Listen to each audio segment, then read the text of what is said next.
And so guys, we would like to invite you sa aming volleyball club.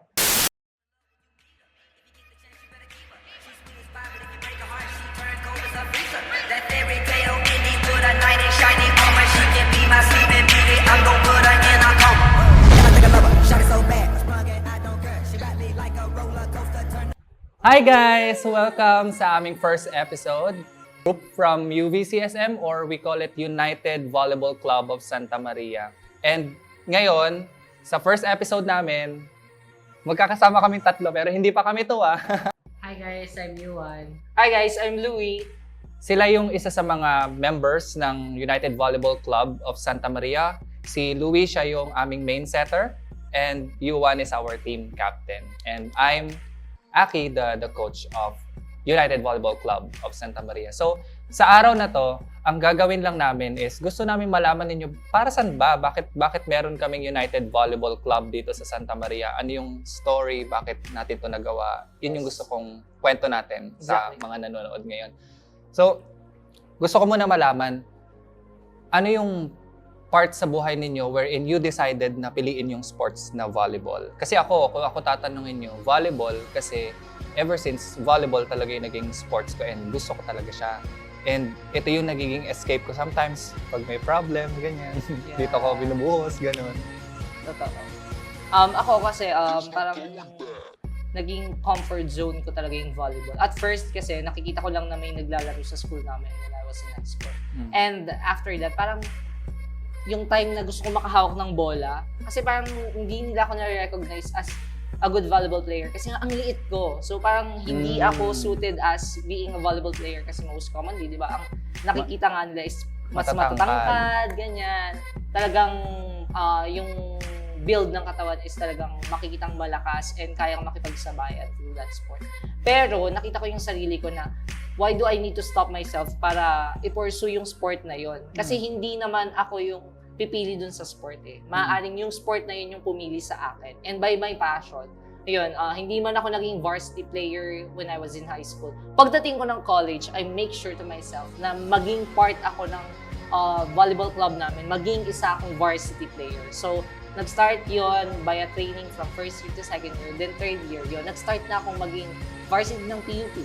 And yun, nakita ko yung sarili ko na parang may times na kahit pagod ka na sa mga gawain mo, sa studies mo, parang yun yung escape zone mo na maglalaro ko ng volleyball. Na kahit nakikita natin na tulo na yung pawis natin sa paglalaro, di ba? Pero nakangiti pa rin tayo. So hindi natin nararamdaman, nandun yung pagod pero hindi natin nararamdaman na pagod yun. Nararamdaman natin na happiness yun. Kaya yun, grabe. I'm sure nakaka-relate lahat eh. Lahat ng mga volleyball enthusiasts, lahat ng mga aspiring volleyball, lalo yung mga madalas nanonood ng volleyball ngayon, di ba? Totoo. I'm sure lahat kayo naiintindihan ko ano yung sinasabi ni Louie. Lahat kayo gustong maglaro. Actually, gusto ko na rin maglaro ngayon. Ako din, actually. Larong-laro. Kaya rin kami nandito. Anyway, ikaw naman, Yuan. Paano nag-start yung journey mo sa volleyball and bakit yung volleyball yung gusto mong sport? Aside from, ang daming sports eh, di ba? Actually, dati po, na-start ko na rin yung badminton. Pero nung high school ako, na-addict din kasi ako dun sa anime na Haikyuu. So, sobrang nagustuhan ko siya and nagkataon na nung high school din kami, nabuo yung volleyball team doon sa school namin kasi lalaban sila for group isa.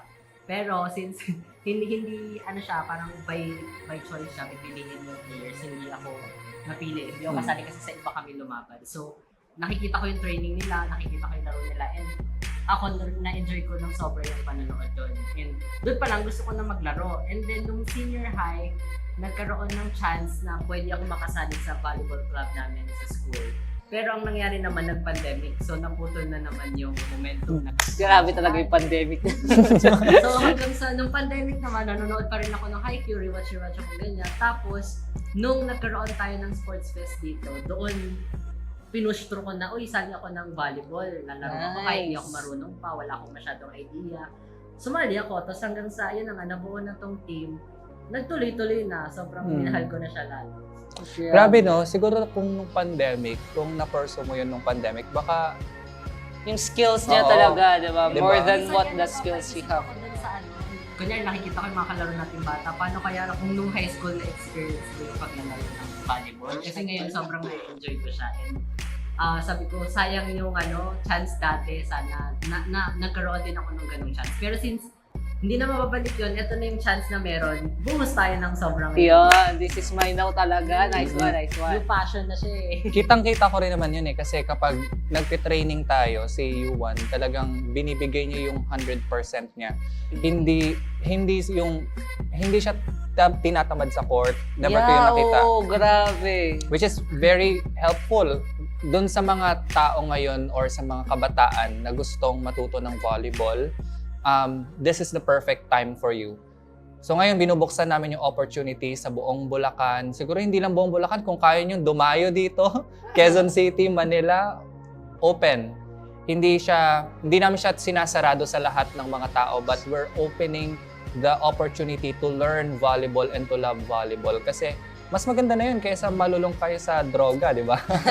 Di ba? And sa drugs. Oo, hindi maganda. Yes. So, mas maganda mag-volleyball na lang, di ba? Mag-volleyball ka na lang kaysa gumagawa ka ng masama. Ayun. And ito yung dahilan kung bakit nilaunch tong United Volleyball Club of Santa Maria kasi we want to share yung mga learnings, yung mga skills, and of course, gusto rin namin na magkaroon ng solid na group na makakapag-train kami ng mga kids Young or generations, young generations na mahalin palalo yung volleyball. And yung training na to, gusto namin siya gawing, parang free na nga siya parang free na nga siya kasi gusto namin siya magkaroon ng opportunity lahat ng mga tao. Matanda or bata, basta nasa right age, welcome kayong lahat. Great thing nga kasi parang in the past, 'di ba, parang hindi ganoon kasikat ang world of volleyball.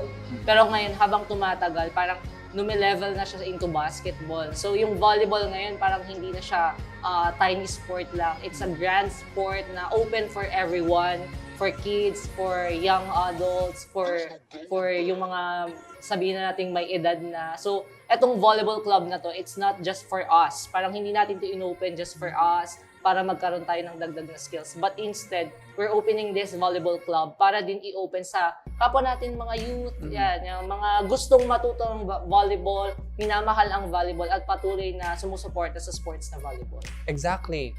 Hindi lang siya porket kami yung nag-start nito, kami lang Sa yung atin magiging lang, team. yeah. Gusto namin siya ibukas sa lahat ng mga tao.